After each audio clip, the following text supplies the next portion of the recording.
Analyse du 6 avril, let's go. Bon, on a vraiment un marché très, très, très intéressant parce que on peut voir une harmonie entre les contrats futurs et les contrats en spot.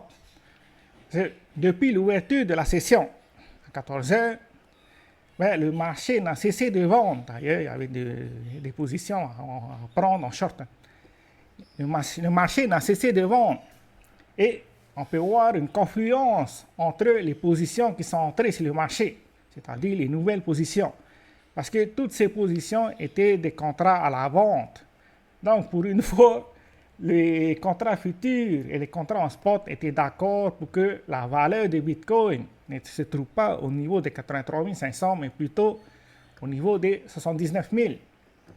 À partir de là, il faut surveiller où on casse. Soit on casse à la hausse et on vient combler les gaps qu'on a laissés, soit on casse à la baisse et on continue le momentum qu'on a actuellement.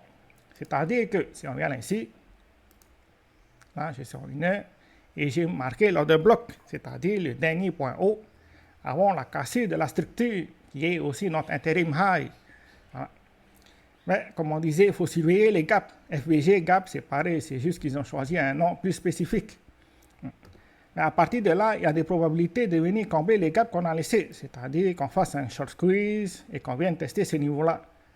Là, il faut vraiment qu'on ait un marché haussier pour pouvoir continuer un momentum et casser l'order bloc qu'on a actuellement. Pour le moment, on n'a toujours pas ce genre de momentum. Donc, il faut s'attendre à ce que si jamais on vient tester l'order bloc, ben, on rejette ce niveau-là et on vient dans cette zone, c'est-à-dire qu'on forme un range. Après ça, on casse à la hausse,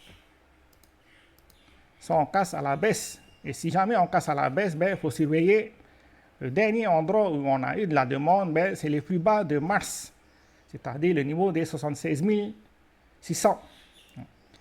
Si jamais on casse, c'est-à-dire si on continue le momentum qu'on a actuellement, il faut surveiller cette zone, parce que c'est à cet endroit que les acheteurs sont intervenus pour arrêter la baisse qu'on avait précédemment.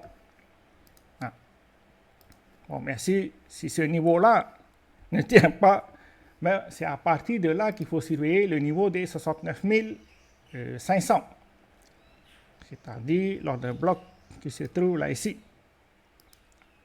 Il va bien falloir surveiller cet ordre bloc, parce que c'est à partir de cet endroit qu'on a commencé notre momentum haussier, qu'on a cassé surtout la structure qu'on avait précédemment.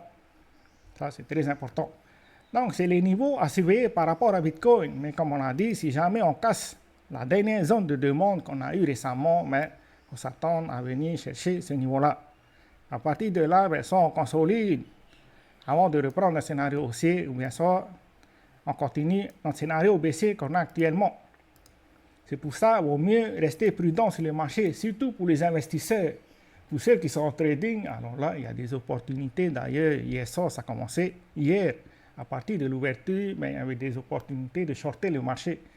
Mais je parle pour ceux qui sont à long terme, les investisseurs. Il vaut mieux rester prudent, il vaut mieux laisser le temps au marché de trouver un support avant de pouvoir se positionner sur le marché à long terme. Donc, pour le moment, on n'a toujours pas trouvé notre support. Il y a toujours des probabilités qu'on vienne chercher des niveaux plus bas, soit de casser à la baisse ou bien soit de reprendre une structure haussière. Mais ça devient vraiment intéressant. Parce que si jamais on baisse, alors là, il faut s'attendre à ce que les acheteurs se positionnent sur le marché. Parce que si on regarde bien là ici, la demande est présente. Ça ne veut pas dire qu'on a trouvé notre support, mais au contraire, il va falloir qu'ils défendent un niveau. C'est qu'à partir de là qu'on peut former un support. Donc, le niveau, par exemple, des 79 000 n'a pas été défendu, mais pour l'instant, on ne peut pas appeler un support. Voilà. C'est tout ce qu'on a pour aujourd'hui. Ciao, ciao.